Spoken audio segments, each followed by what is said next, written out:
Hello everybody, I hope you all are doing fine. In this lecture, I am going to go over the tables, or I'm going to go over some basic elements of tables, and also I am going to go over responsive table design. What we mean by responsive table design is I can view that particular table in any screen format or any screen size, and it will work appropriately.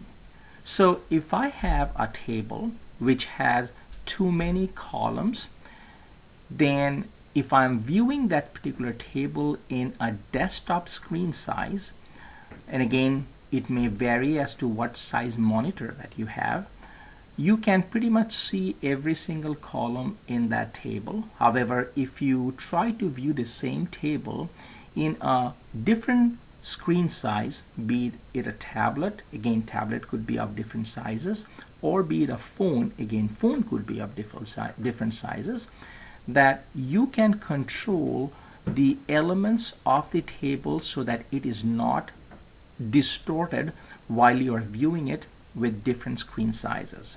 So what I'm going to do is, you have already seen some lectures which went over the table elements. You have already seen some cascading style sheet being applied to some of those tables, but I want to include another lecture which goes over some cascading style sheet and how we can create responsive tables, again with the use of cascading style sheets, which would take care of the different sizes, a different screen size, and address it accordingly.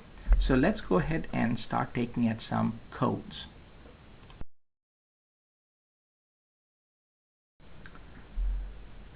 This is an example code of a very simple table. What I wanted to show you is these are some of the elements that we would use in creating a very simple table, starting with a table tag, ending with a table tag. And then we have our table rows. Inside our table rows, we have table data. And then we create multiple rows of data inside my table. So if I want to display this table, I can go ahead and go to run, and I can select whatever browser that I want to use, and let's say I want to launch it in Chrome. And if I do that, then it should come back and show me how the table is displayed. So here is the output of the table that we just did, and let me refresh this.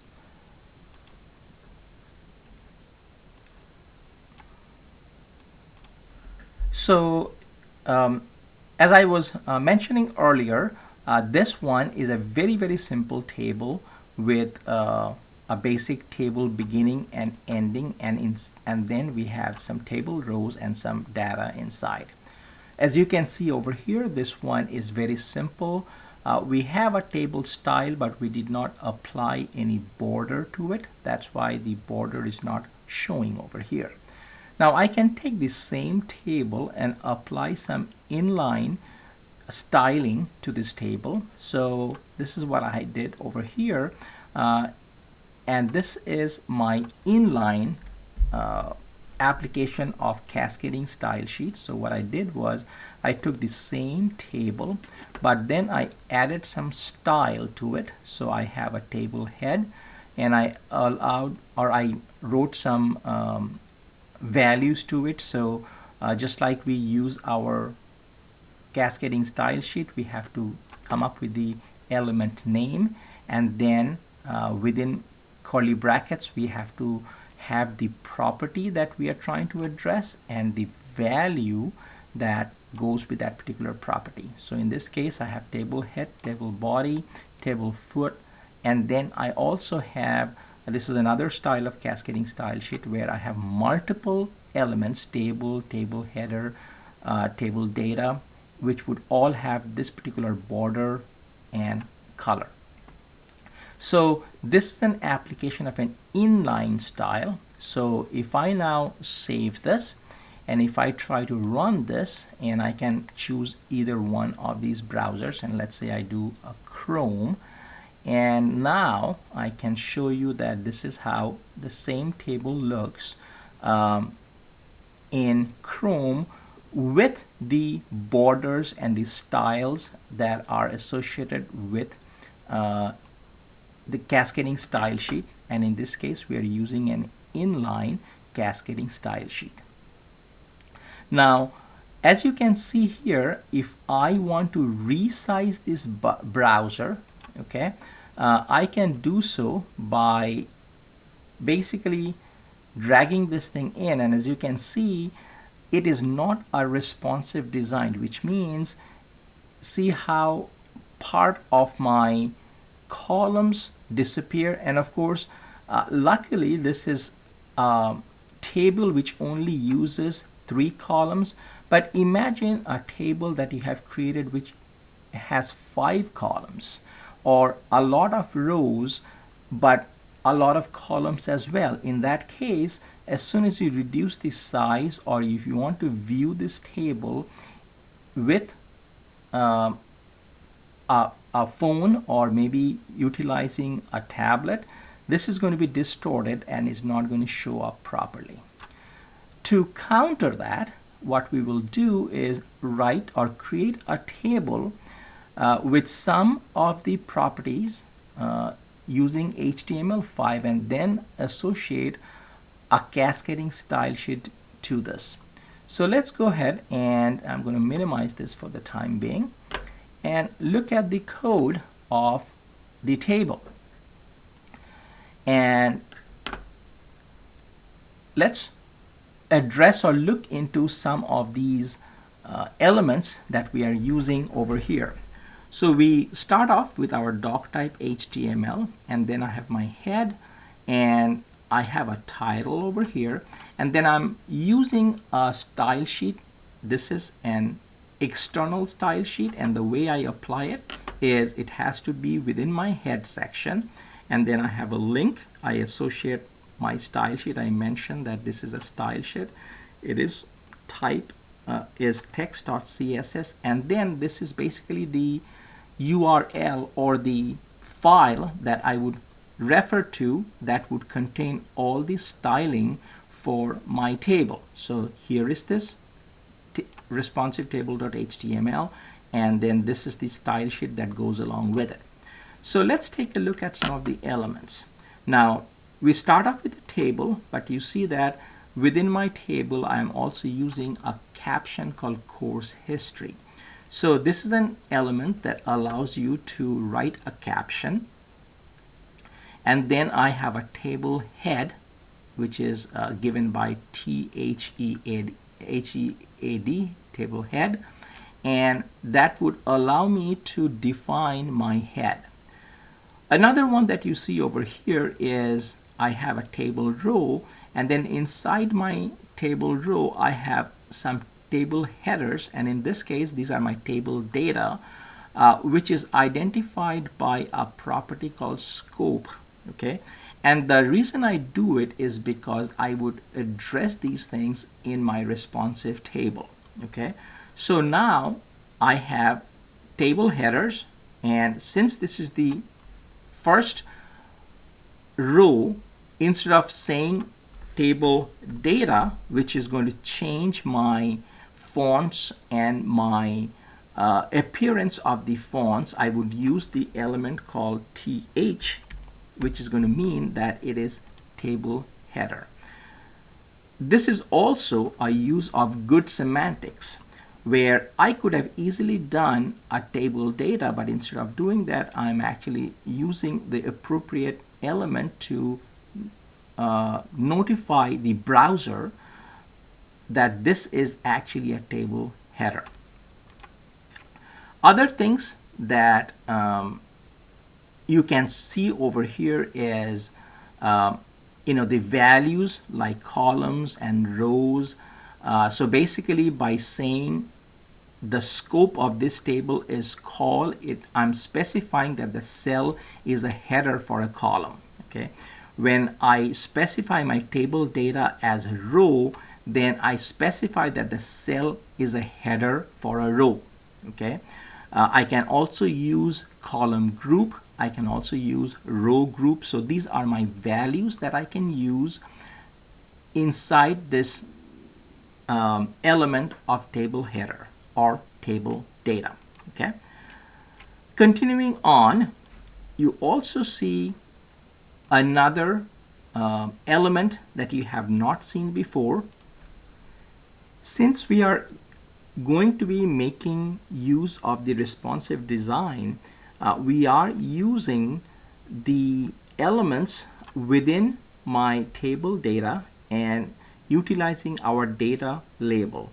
What this does is allows you to target certain parts of the element, and I have a data label for every single table data that I have over here, which really allows me to target the data inside my element table data. So I have created pretty much every single row from here is a repeat of the same thing with different kinds of values. In one I have the different class, EGS 1000, this is English 1101. So let's take a look to see how this would work. And of course, remember, we are going to use the cascading style sheet that would style my table. Now we will also go over the responsive cascading style sheet code that I have written, which is controlling the styling of this table. So let's first of all, and I'm just going to save this, and let's go ahead and do a run, and then I'm going to do Firefox.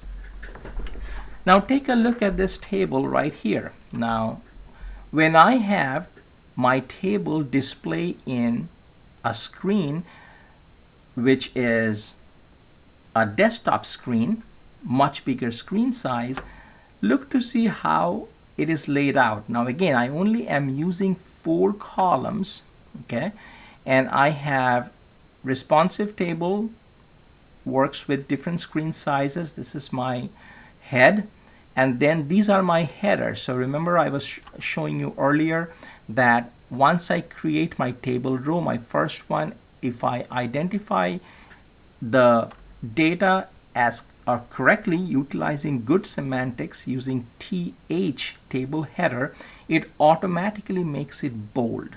Okay, so I don't have to apply any styling over here, just good semantics signifying that the first row would have my table header would make, and the use of TH makes everything bold. And then I have all these table datas, and these are also identified by rows and columns and also by data types. Now let's take a look at the responsive cascading style sheet, but before we do that, let me show you what I mean by responsive design. So let's reduce the screen size, and now see what happens over here. What used to be different columns all the way across, if you remember this, versus this. So if I now make it really thin, my screen or my tables are not distorted. So I have to scroll down, but nothing gets away. And see how my class name grid session, which was all laid out in rows, now changed to which were all laid out as separate columns, now have changed to rows. Okay, so let's take a look at the responsive design and go over some of that. So we start off with my body with a font family with Arial and Verdana. Now as you can see over here, this is my element, which is the body. This is my property that I'm trying to address, and these are my values. If I want to address or add more attributes to the same body element, I just need to separate them with a semicolon, and in this case I'm adding a line height. I do the same thing with tables. So anything that is within table, so as soon as I have this table right here, Okay, so anything between this table and the end of this is pretty much addressed by this section right here. So I have a border, I have a border collapse. Now these are some of the things that you might want to go back and look at some of the use of the elements to see what are some of the possibilities. Okay, border collapse would basically let you collapse the border. Margin, padding, width, the layout, I have it as fixed, and again you have different values that can be applied to the attribute of table layout. It could be changed over here. Similarly, there are other things as well which could be changed. So these are all my attributes within my table that I have put in certain values. Okay, so now I also have a table caption, and again see, by using proper semantics, now not only am I talking about only table, but if I now want to address the caption, I have to say table and caption. So now anything which would have table caption right here. Okay, so now I'm addressing this particular element of the table. So this caption is controlled by this table caption. Now the table rows are being controlled by this. Now as you can see over here, now the table row is controlled by these properties or these styles, but when I come in and I can add table rows, table headers, and also table data. So if I am talking about table rows and see this table header, now that is going to be controlled by this right here. So if I now want to change this align to left instead of center, then that's going to address that. All right, so this is how you would actually see the cascading style sheet being applied. Okay, so continuing on, I have my table with my table header, and these are some of the properties with their values. Now the thing that changes all this when I reduce my screen size is pretty much controlled by this section right here. So all these that you see over here is only applied when you are seeing the table in this format. All right, so every single styling of the table header, my table rows, my table data, and all these is controlled by the section that is right here highlighted. But when I move it or reduce the screen size, now everything is being controlled by this, and I said maximum width of 600 pixels. So up to a certain amount, see, this is still controlled by media screen, but if I keep on stretching it, once it goes beyond the 600px, now it changes back to the style that is applied at the top. Okay, so let's now talk about some of the styling over here, and again everything is pretty much straightforward.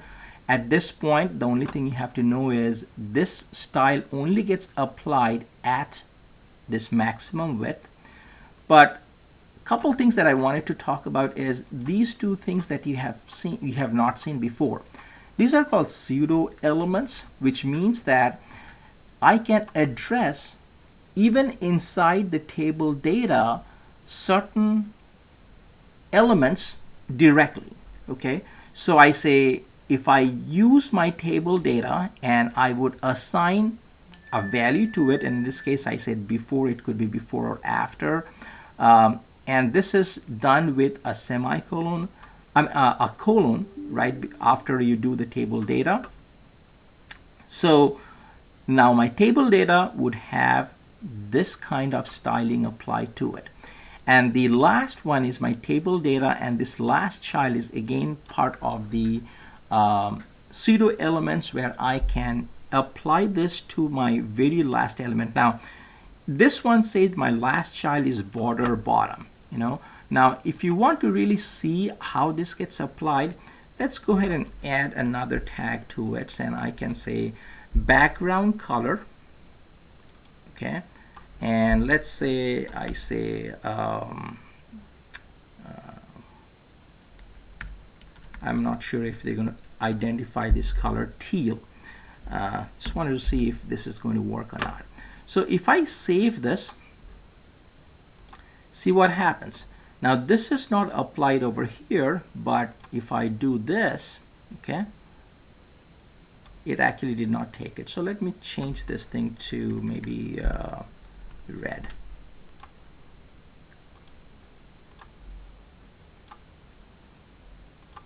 So now see what happens.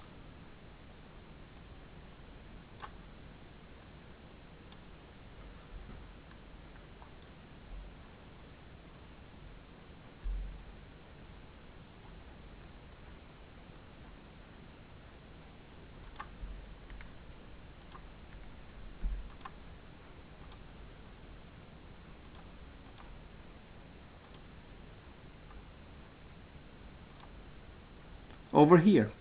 So now what happens is, what it's trying to tell you is, if I'm using the table data, the very last table data is my last child, which now has a background color of red.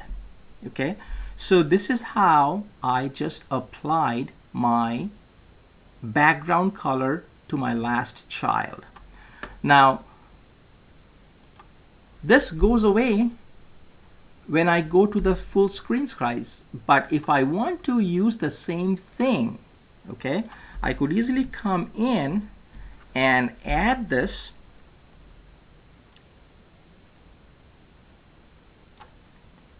over here, and let's say I want to apply it to a table row. So I can easily say tr last child background, and I can go with background color, and let's say I say yellow.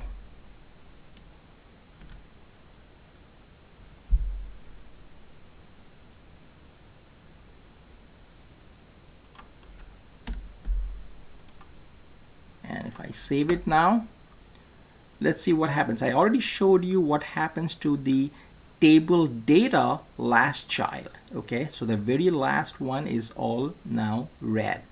But once I save it and I go over here and refresh this,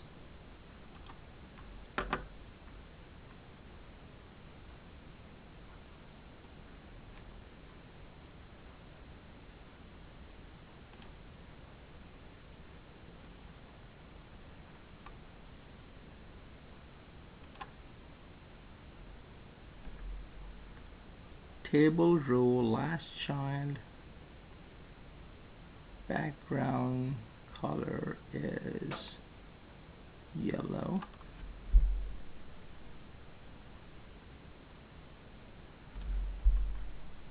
Now if I save this,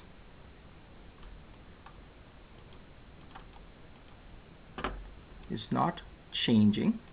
So this is what I added before my media screen. So now if I go back and look at this, see now what happens. So now I did add the styling to the table row.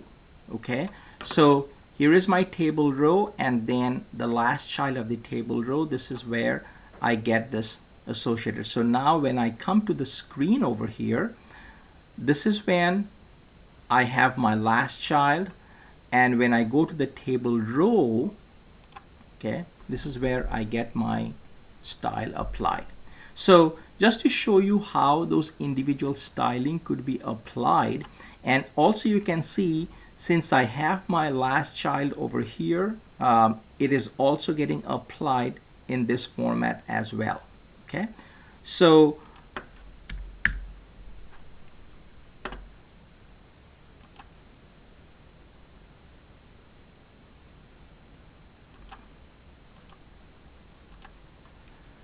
With this, I think, and I will upload the files for your convenience, where you can go through and look through some of these stylings that we have applied.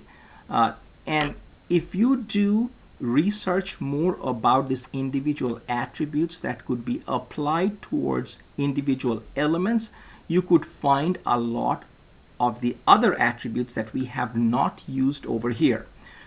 I definitely do not want you to memorize all this and know these things by heart, but I'm uploading or using different kinds of style that I have seen being applied so that you can utilize the files that I'm uploading, and at the same time know how this is being used. So if you are looking for something that would change the letter spacing, if you want to look for something which is going to change the font, if you want to apply more, you can go and search for more attributes that would go with the table header. You could search for more attributes that would go with the table row. Okay, so all those things could be added as you go along. So understanding how your HTML can be controlled with cascading style sheet, and then researching the different attributes that could be applied to individual element, is what you should be achieving from this module. Thank you.